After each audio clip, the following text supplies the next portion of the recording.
सबसे पहले हम प्री ट्रेन मॉडल को एग्जीक्यूट करके देखते हैं, उसके बाद फिर हम नेक्स्ट स्टेप में देखेंगे कि हम अपना मॉडल कैसे बिल्ड कर सकते हैं।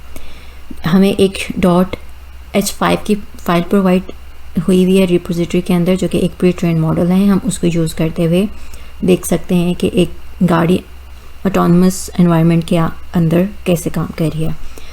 उसका सिंपल तरीक़ाकार है, आपके पास सिमुलेटर एक साइट के ऊपर रन हो रहा हो, दूसरी तरफ आपका एनाकोंडा प्रॉम्प्ट ओपन हो और उसके अंदर आपने वर्किंग डायरेक्टरी के अंदर इस लाइन को एग्जीक्यूट करना है, पाइथन drive.py model.h5, इन दोनों के बीच में स्पेसेस हैं।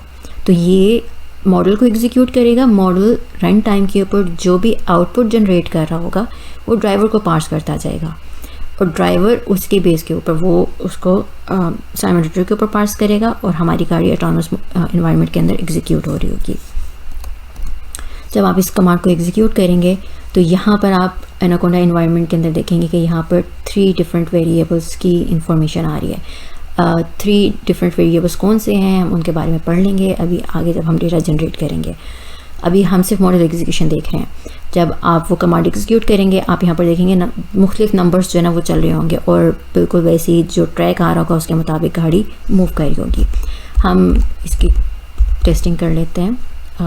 ऑटोनमस मोड के अंदर हमने ट्रैक सेलेक्ट किया और हमने कहा कि हमने ऑटोनमस मोड के अंदर इसको एग्जीक्यूट करना है।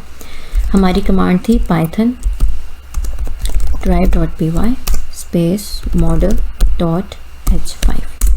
आप इसको एग्जीक्यूट करेंगे।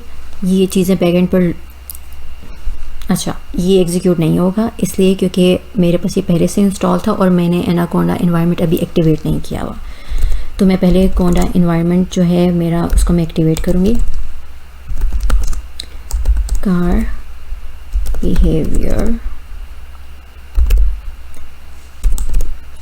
क्लोनिंग,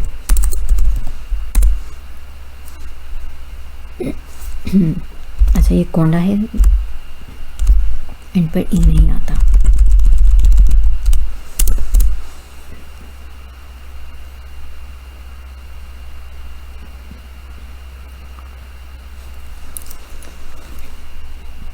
मेरा इन्वायरमेंट एक्टिवेट हो चुका है।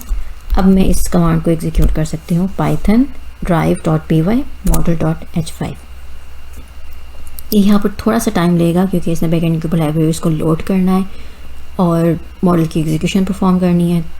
डिपेंड करता है कि अगर आपका CPU है या GPU है तो शायद ये फ़ौरन से एग्जीक्यूट हो जाए, लेकिन अगर आपके पास CPU है तो ये थोड़ा टाइम लेगा। जैसे ये एग्जीक्यूट होना शुरू हो जाएगा तो आपकी गाड़ी स्क्रीन के ऊपर सिमुलेटर के ऊपर मूव होना शुरू हो जाएगी।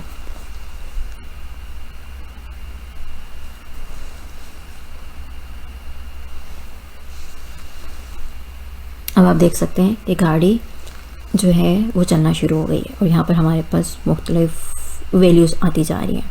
जैसे जैसे उसको फ्रेम की इनपुट मिल रही है फ्रंट कैमरास के आगे की, वो उसके मुताबिक जो है वो स्टीयरिंग एंगल और कुछ और जो इंफॉर्मेशन है वो उसके मुताबिक प्रेडिक्शन कर रहा है उसकी।